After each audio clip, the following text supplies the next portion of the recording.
Ini kan terkubur dong. Gitu. Udah digali ya. Digali sepertinya seperti sekitarnya baru dilapangkan sampai sekarang ini ada bisa kita. Tadi abang udah pernah kesini dulu? Baru ini gak kesini, tapi kan dulu belajar dari sejarah. Oh, sejarah, oke. Bahwa ini adalah 7 keajaiban dunia. Nah, jadi dulunya kan terkubur di dalam tanah, semuanya itu digali arkeolog. Dan sekarang itu batu-batunya udah muncul ya? Kita pun pakai sendal khusus kan sini. Ya. Jadi ini perlu kami sampaikan juga bahwa tadi mulai masuk tiketing sampai pemeriksaan itu terlihat profesional. Ya mungkin wajar lah ya, karena ini kan sudah masuk di wisata kelas dunia kan? Iya, wisata destinasi kelas dunia. Dan sampai pemakaian sandal pun diprogramkan oleh UNESCO sebagai bentuk pelestarian batu candi. Yang kita ikutin lagi yang tingginya di salasnya karena panjang dan lebar itu sama ada 121 meter, dibangun dengan batu sebanyak 55.000 meter kubik atau sekitar 2 juta potong. Candi ini ada 10 tingkat, ada 10 lantai, yang mana menurut ajaran agama Buddha dibagi 3 bagian. Lantai dasar itu namanya kama dhatu, kama nafsu dhatu dunia. Jadi menggambarkan kehidupan manusia masih dikuasai hawa nafsu, keinginan-keinginan yang bersifat duniawi. Yang kedua, lantai 2 sampai lantai 5 namanya rupa dhatu, menggambarkan tentang kehidupan manusia yang sudah terlepas oleh keinginan-keinginan duniawi namun masih terikat dengan daya bentuk atau daya wujud. Kemudian yang ketiga, tingkat 6 sampai 10 namanya arupa dhatu, di mana manusia sudah terlepas oleh keinginan-keinginan duniawi dan sudah terlepas oleh dua bentuk atau dua wujud. Nah, kita nanti akan naik ke bangunan yang namanya Candi Borobudur. Oke. Yang mana kata candi berasal dari bahasa Sanskerta, bahasanya orang India. Berasal dari kata Candikagra. Candika itu nama lain dari Dewi Durga, istri Dewa Siwa, Dewa Prusa, Dewa penyabut nyawa. Graha, Gria itu artinya ruangan, bangunan, rumah atau gedung. Nah, sesuai dengan arti katanya, maka fungsi mula-mula candi ada suatu bangunan yang digunakan untuk menghormati Dewi Durga sebagai makam atau kuburan. Jadi kalau Bapak, Ibu, Mas, Mbak banyak berkunjung ke Jawa Timur, candi-candi Jawa Timur, maka fungsinya di sana kebanyakan ada sebagai makam, tempat untuk menyimpan abdi jenazah. Sedangkan kata Borobudur itu baik sekali orang mengartikan. Di antaranya ada yang mengatakan bahwa kata Borobudur merupakan penggabungan dari dua kata, Boro dan Budur. Boro itu biara, wihara, tempat sembahyang Buddha. Budur, beduhur, hanya tinggi atau atas. Borobudur berarti wihara yang dibuat tempat yang tinggi atau di atas bukit. Nah, Bapak Ibu sekalian, mungkin Bapak Ibu punya pertanyaan dan hati, mengapa mereka membuat di sini? Karena letaknya mirip dengan bangunan suci yang ada di India, di Kunjara Desa dekat kota Benares di India. Nah, kalau di sana dikelilingi oleh pegunungan Himalaya dan dekat pertemuan dua sungai besar itu Yamuna dan Ganga, maka kalau di sini bangunnya dikelilingi tenggara sampai ke arah barat pegunungan Menoreh. Pegunungan Menoreh. Di sana barat laut ada dua gunung yaitu Sumbing dan Sindoro. Utara ada Telomoyo, Ngandong, Ungaran. Timur laut ada Merapi dan Merbabu. Nah, bangunan tersebut sudah berumur lebih dari 1.200 tahun. Dibangun pada abad 8 oleh Raja Samartungga dari dinasti keluarga Sendra, kerajaan Mataram kuno, yang mana dulu umat Buddha digunakan sebagai tempat untuk meditasi, pusat penyebaran agama Buddha, dan tempat untuk belajar agama Buddha. Bagaimana mereka belajar agama Buddha? Mereka belajar agama Buddha dengan mengetahui cerita-cerita religius, mengetahui simbol-simbol yang ada di Candi Borobudur. Dan pintu utama dari candi ini adalah pintu timur. Ya, jadi kita menghadap ke barat, bangun itu menghadap ke timur. Karena apa? Karena semua cerita relate dimulai dari pintu timur. Nah, dari pintu timur itu kan sebagai lurus sana, maka akan menghubungkan dua buah bangunan candi yang lain, yaitu Mendut dan Pawon. Mendut, Pawon, Borobudur merupakan candi-candi milik agama. Mendut fungsinya sebagai wihara, tempat belajar mengajar. Pawon sebagai tempat istirahat, tempat menyibukkan diri, tempat mempersiapkan diri kalau dia mau masuk ke area suci Borobudur. Setelah situ dia akan nggak langsung naik, tapi dia akan keliling. Nah, dari Borobudur ke Mendut 3 kilo kurang lebih. Jadi kalau keliling itu kurang lebih juga kita satu tingkatan 1 kali, 10 tingkatan 10 kali, kurang lebih 3 km. Oke, mari kita lanjutkan. Luasnya 85 ya?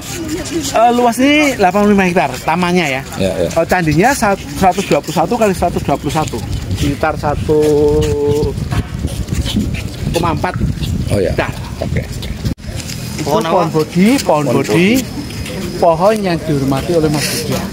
Nah, dihormati oleh umat Buddha kenapa? Karena sewaktu Siddhartha Gautama Sakyamuni bersemai di bawah pohon tersebut, dia mendapatkan penagung belum menjadi Buddha. Tapi bukan di Borobudur, tapi di desa Bodigaya, bekas kota Apenas di India. Banyak Pak sini Pak? Oh, lumayan. Ada satu itu yang pendek itu besar. Memang ditanam Pak ya? Ditanam, betul. Oke, mari kita naik yuk. Oh, baru tangganya.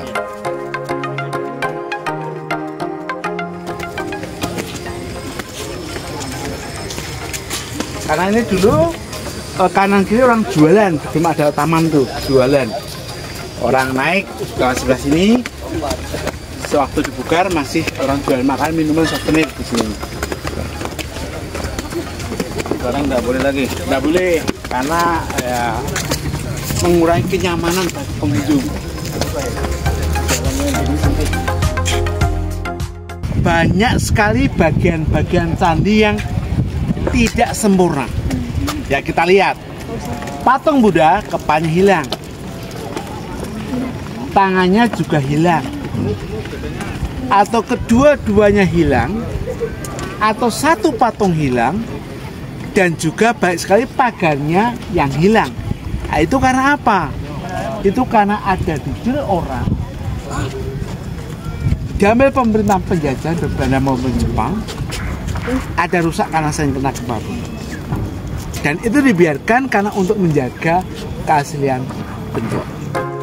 Pak dari mana Pak? Dari mana? Sama Pak?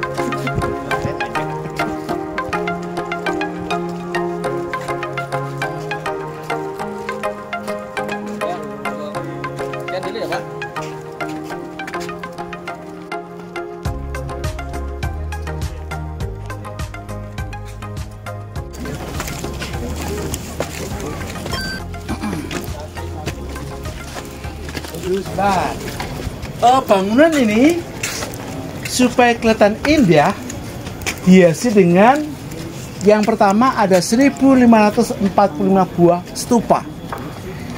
Yang nama stupa itu seperti loncengnya dari puncak-puncak itu nama stupa. Ada 504 patung Buddha.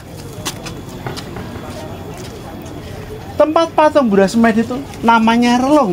Ada 32 buah patung singa. Ada 100 buah jala juara atau pantulan air.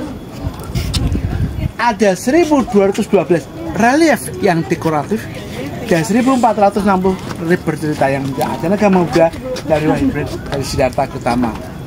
Dan ada juga 32 buah patung singa yang dibagi menjadi 3 bagian. Yang paling depan itu namanya Dwara Pala. Dwara pintu, pala penjaga, jadi patung singa penjaga pintu, sehingga kita lihat raut wajahnya tersenyum tapi tangan sebelah luar siap menerkam. Seorang penjaga harus begitu ya, harus ramah tamah. Namun dia tidak lepas dari sikap menjaganya. Dan kalau ini nama Singawurung saya belum jadi. Kemudian yang atas nama Dewa Naham sebagai nama Buddha untuk naik ke Nirwana. Nah,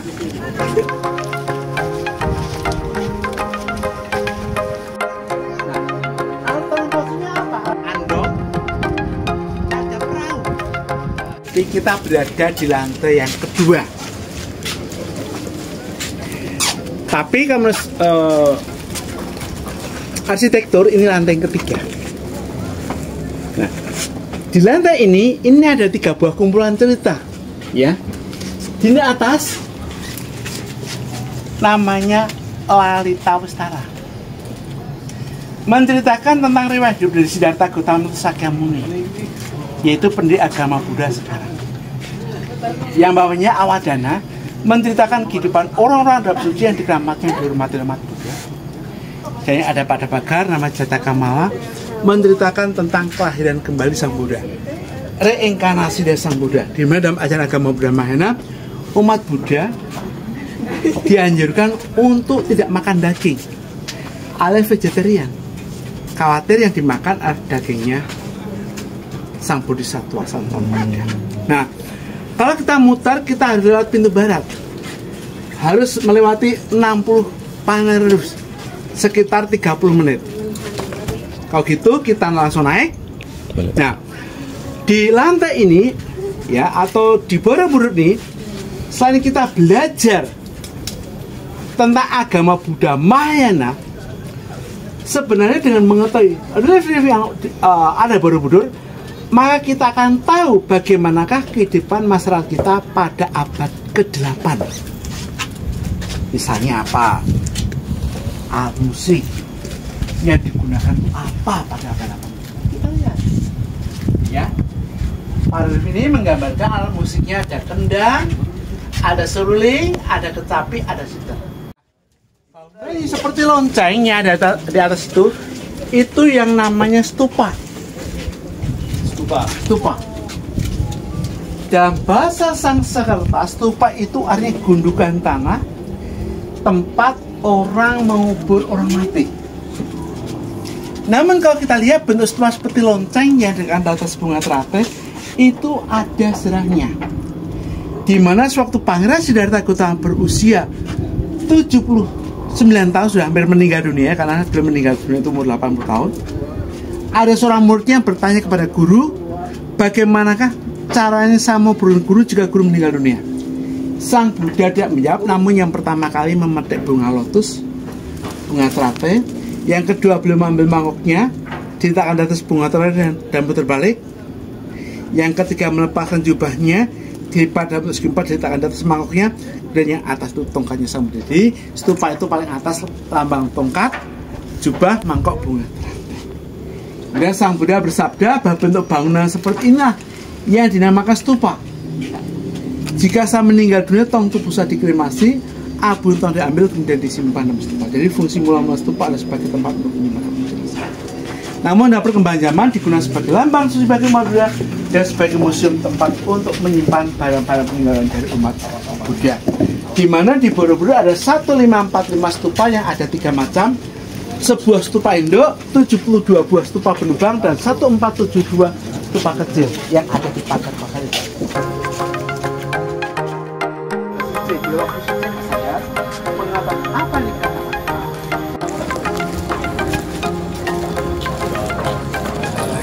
Di Borobudur ada 504 patung Buddha yang hanya ada 6 macam ya. 6 macam patung Buddha. Yang di timur kita lihat, semua patung Buddha usia gini. Namanya Dhyani Buddha Aksobhya dengan pustakaan Bumi Sparsa Mudra. Sang Buddha memanggil Dewa Bumi untuk menjadi saksi. Berbeda dengan sisi selatan. Ini kita lihat, terbuka. Patung Buddha ini namanya Dhyani Buddha Ratna Sambawa dengan pustakaan Varamudra. Sang Buddha suka memberi. Yang di barat nama Dhyani Buddha Amitabha dan kemudian Dhyana Mudra gini, Sang Buddha sedang media atau meditasi. Kemudian utara nama Dhyani Buddha Amoghasiddha dan Abhaya Mudra, Sang Buddha menolak bencana. Yang di tingkat 5 nanti kita lihat semua sama ya. Di tingkat 4 tingkat 5. Deni Buddha Warutana dan Pitaka Mudra, Sang Buddha sedang mengajar. Bilang 7, 8, 9 namanya Deni Buddha Vajrasattva dan Dharmataka Mudra. Sang Buddha memutar roda kehidupan. Sang Buddha memutar nasib seseorang. Itulah macam-macam patung Buddha yang ada di Candi Borobudur. Sehingga dengan demikian kita tahu bahwa Borobudur adalah milik agama Buddha. Agama Buddha saja ada, agama Buddha Mahayana. Perbedaannya apa dengan Hinayana? Perbedaannya kalau Mahayana itu percaya bahwa Buddha itu banyak. Dulu ada, sekarang ada, besok pun ada. Itu Mahayana. Kalau Hinayana hanya percaya satu Buddha, Siddhartha Gautama Sakya. Tujuan hidupnya kalau Mahayana adalah ingin menjadi Buddha, kalau Hinayana hanya ingin mencapai nirwana. Sehingga nama lainnya adalah Buddhayana, jalan menjadi Buddha, dan Nirwana Yana, jalan menuju ke Nirwana, ya, Nirwana Yana.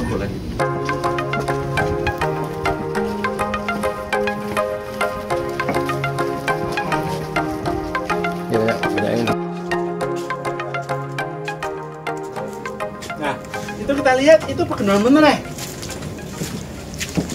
Yang sebelah sini yang bisa kita lihat itu ada yang ikut Magelang, tapi juga ada ikut Yogyakarta.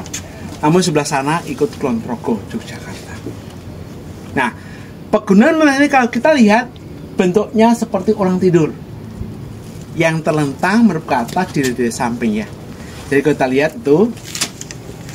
itu adalah ada tebing putih, puncaknya alis mata, ke kiri rambutnya panjang, kanan kita lihat naik terus, turun di hidungnya, data turun mulut, miring, jagung di leher, ada puncaknya, dan dada bagian besar sanak kaki.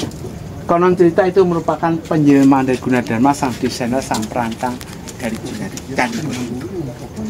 Tapi menurut data geologis itu enggak, karena itu hasil tumbukan antara lempengan Australia dan lempengan Asia yang terjadi sekitar 2,3 juta tahun yang lalu. Tumbukan sehingga dasar laut itu kemudian naik. Ya. Sehingga di sana banyak sekali kita ketemukan cangkang-cangkang kerang.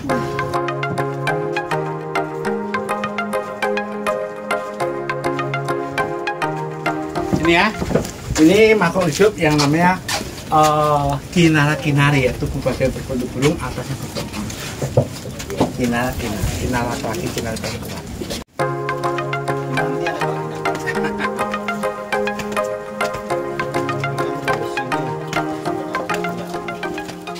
Kita mau naik atau mau muter, terserah. Itu udah dekat lagi, Pak. Iya. Oh.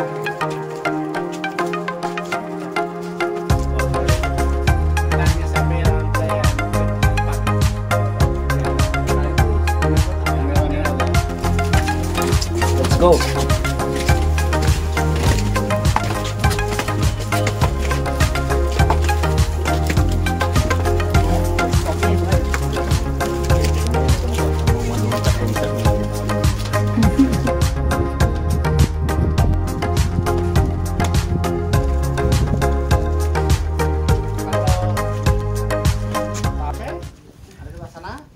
Ini lantai ke-6 ya, lantai ke-6. Lantai ke-6 ini berbeda dengan lantai bawah ya. Yang pertama dan ada liftnya. Oh iya betul Pak. Bawah masih ada ya? Yang bawah kan ada liftnya. Gambaran-gambarnya masih ada ya? Ini berbentuk persegi, yang ini berbentuk lingkaran. Jadi ini ada transisi, perpindahan. Oh. Ya. Maknanya Pak? Ya, dari dunia yang dimana kita bisa kita lihat ke dunia yang tidak bisa kita lihat. Oh ya, sini nggak persegi lagi ya? Iya. Udah bulat ya, benar. Kemudian di situ kita lihat patung Buddha itu dimasukkan dalam stupa sebagai simbol kalau orang itu ingin masuk nirwana, orang terikat dengan ajaran Buddha. Orang melakukan apa yang diajarkan Buddha. Stupanya berlubang, tingkat 7 dan 8 sama pelaku patung. Yang 9 lain persegi. Oh berarti ini ada di sini Pak? Ada dalamnya? Di dalamnya ada patung Buddha. Oh iya ada ya. Ya. Lah ketepat sebagai simbol Buddha patung Buddha masih sering dipunya rasa kebimbangan, keraguan yang sekimpa dan mantap. Dan stupa induk lambang dari kesempurnaan, karena ada lubangnya berarti kesempurnaan dari jati. Oke, yang paling atas. Iya. Paling batas paling besar. Paling besar. Nah sekarang isinya apa? Sekarang isinya kosong. Ya. Iya, waktu zaman kakakku tahun berapa masih bisa. Masukin tangan gitu, Pak. Oh, sebelah sana. Nah, ya termasuk. Ya, masalah stupa induk itu isinya ruang kosong, 2 buah ruang kosong. Kita nggak boleh masuk. Kita nggak bisa masuk. Bukannya nggak boleh, tapi nggak bisa ya, karena ini saya tahu kosong kan si timur sebelah sini ya, kita lihat. Si timur yang kan ada sabuknya yang kosong ya, nggak ada pahatannya. Nah itu batu yang baru. Jadi waktu beda. di tertimbun tanahnya dibuka, kemudian ini berantakan, stupa induk juga berantakan. Kemudian oleh Arab, orang Belanda melakukan pembukaan pertama, kemudian melakukan rekonstruksi. Nah, kita lihat banyak sekali batu yang tidak ada pahatannya, batu yang baru. Nah, kemudian kalau kita lihat dalam stupa banyak sekali patung Buddha yang kepanjilan. Itu karena apa? Itu karena ada tujuh orang diambil pemerintah penjajahan Belanda, ada rusak karena saya yang kena. Nah, karena diketemukan tahun 14 sampai 1907 itu enggak, penjaganya kurang. Oke, mari kita sana yuk. Oh, yang stupa bawah apa namanya? Segi, Pak ya? Apa namanya? Nah, ketupat ini Ah, ketupat. Itu ragu-ragu ya? masih ragu-ragu ya. Yang atas udah kotak, udah Mantap. mantap. Baru atas sempurna. Iya.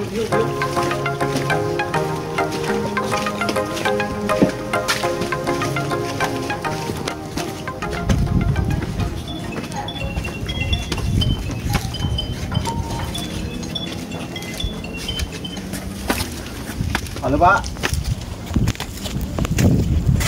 Halo Pak. Iya Pak. Ini 7, Pak. Ini lantai 7 staff filosofi, lantai 8 dan 9 lantai Pak yo, Pak Matius. 9 10 kita tidak boleh masuk. 9 kan. Iya Ada betul. batasnya. Iya Pak. Dia itu sudah di Rantau Rasau tuh Pak. Nah, ini adalah Nah, orang Jawa dulu kemarin mengatakan di ini ada patung Kunto Bimo. Kelurahan. Kenapa? Karena sering orang masuk tangan membuat ini hilang. Oh, sudah masuk tangan. Oh enggak, karena kalau kan naik kan kasuk-kasuk kan gitu. Ini kita lihat di situ. Oh, ini yang masuk tangan yang mana Pak? Iya. Yang ini tapi kita nggak boleh, kita lihat. Ini hancur aja tadi. Nah, berantakan. Ini karena ulah manusia, Pak. Nah, manusia ya. Karena kan ribuan orang satu hari. Iya, Pak. Lagi itu kan enggak ada naik. Nggak boleh, nggak boleh.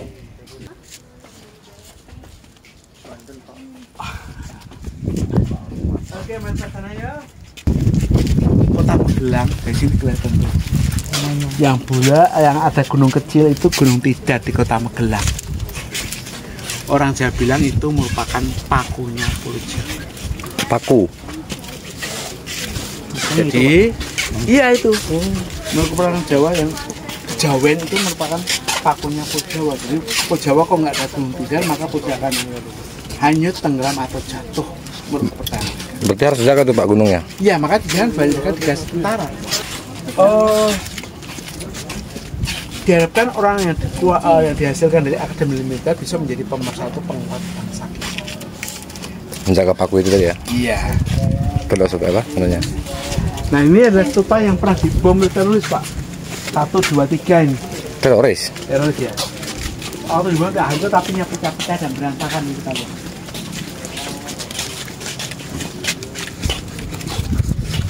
Satu, 2, 3, tinggal 8 ada 2, tinggal 9 ada 4.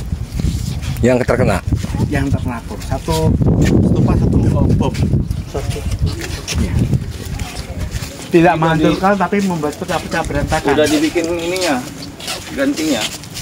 Ini yang ganti ini, tapi yang lain yang ganti kan ini kasih tanda paku timah. Oh iya. Kalau nggak ada paku timahnya berarti asli. Iya. Mana sih? Ini tandanya udah imitasinya. Oh, itu enggak ori ya? Enggak ori ya?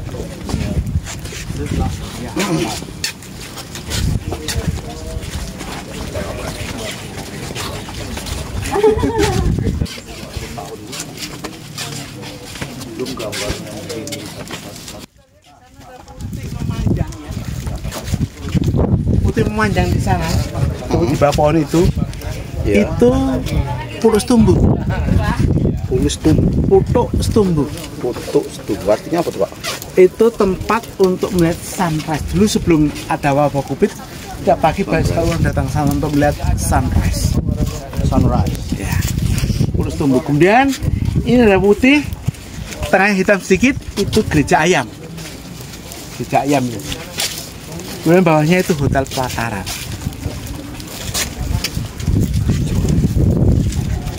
Jadi kita sudah sampai di lantai 8, 9, 10 tidak boleh diinjak. Dan tadi ada beberapa keterangan dikasih guide-nya bahwa di tingkat mulai 6 ya, mulai 6, 7, 8 itu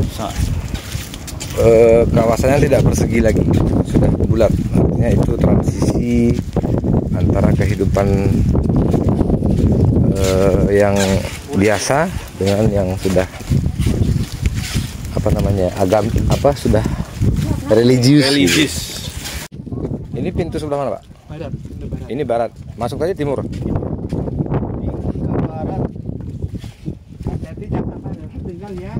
Dia harus gantian, Pak, atau kan 4 pintu ya? Iya.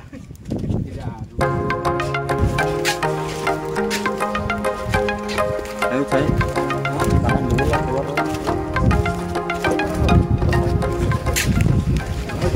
Oke, mari kita turun yuk. Masih kontrolnya kok. Intinya kita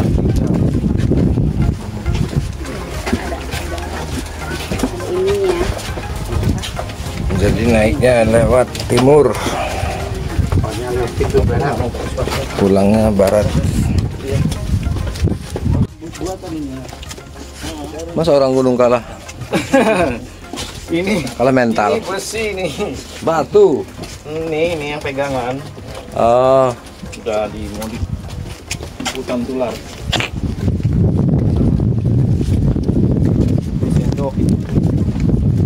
di sini ada scan juga.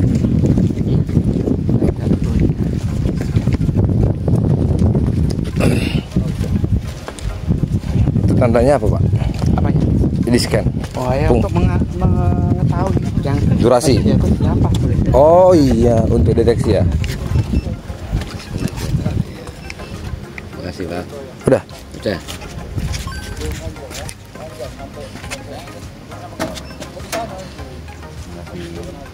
Tandanya orang yang sama. Wow, luar biasa. Amazing. Amazing. Kenapa kami tampilkan rokok? Karena selama di atas tidak boleh merokok. Jadi sangat diatur dengan ketat. Izin kalau sini udah bisa merokok, kita pinjam korek apinya. Gimana? Sana tuh kemana dirinya? Jadi kalau menurut abang dipastikan kesasar nggak orang kalau nggak pakai guide? Nggak juga sih ya. Enggak, tapi Cuma kan sebagai administrasi ya. ya biar nggak ada gangguan di atas. Karena kita tahu orang lagi di atas itu yang kan ada yang bisa hubungi panitia yang ada di sini. Betul. Maklum naiknya tuh tadi kan Suram ya? 45 derajat ya? Ya, 45 derajat.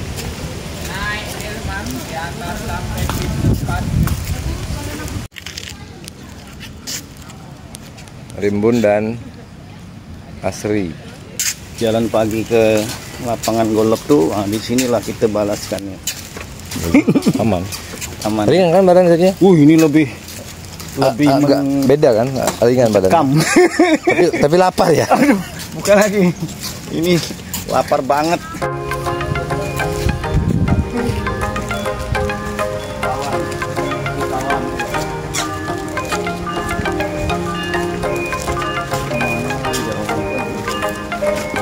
Pakai apa mahal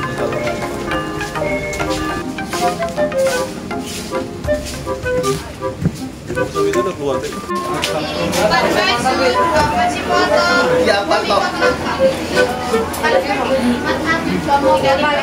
Kalau nggak enak dipatok-patok.